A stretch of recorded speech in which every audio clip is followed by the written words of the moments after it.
Robert Estrin. Welcome to the Flute Show with Florence Estrin here on virtualsheetmusic.com. Today's show is how to produce vibrato on the flute.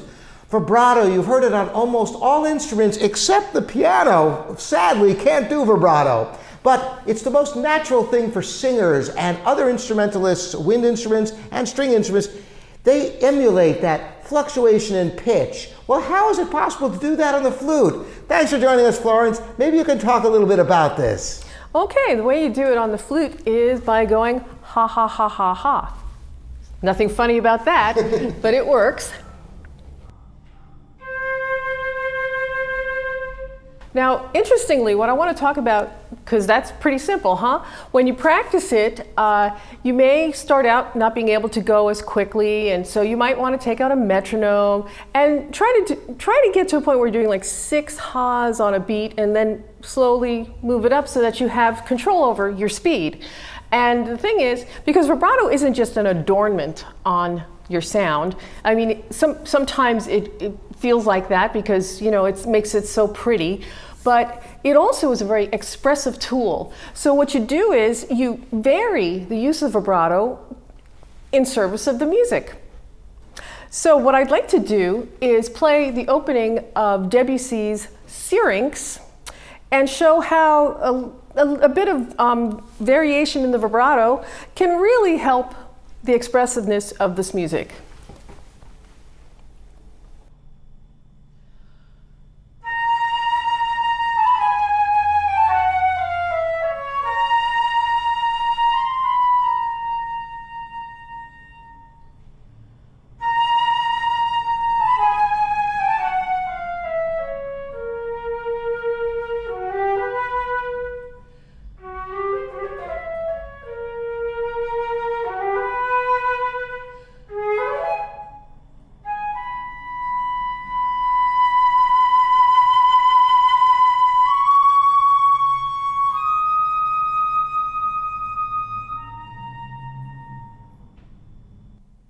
Beautiful. Thank you. So what you notice is sometimes I actually even use absolutely no vibrato to give an effect, and then I can gradually grow it, or I can add it quickly on a new phrase, or I can start a note with no vibrato and add a little bit. That's a nice effect. But there's a myriad ways of playing around with vibrato, and it also really helps to make your dynamics more extreme.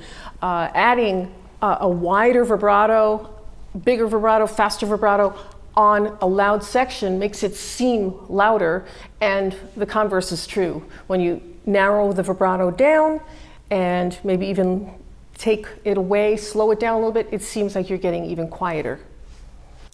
Great, that's wonderful information, and I'm sure this also translates to other instruments, except sadly the piano. That's why I'm so glad to have you here sharing this with everyone.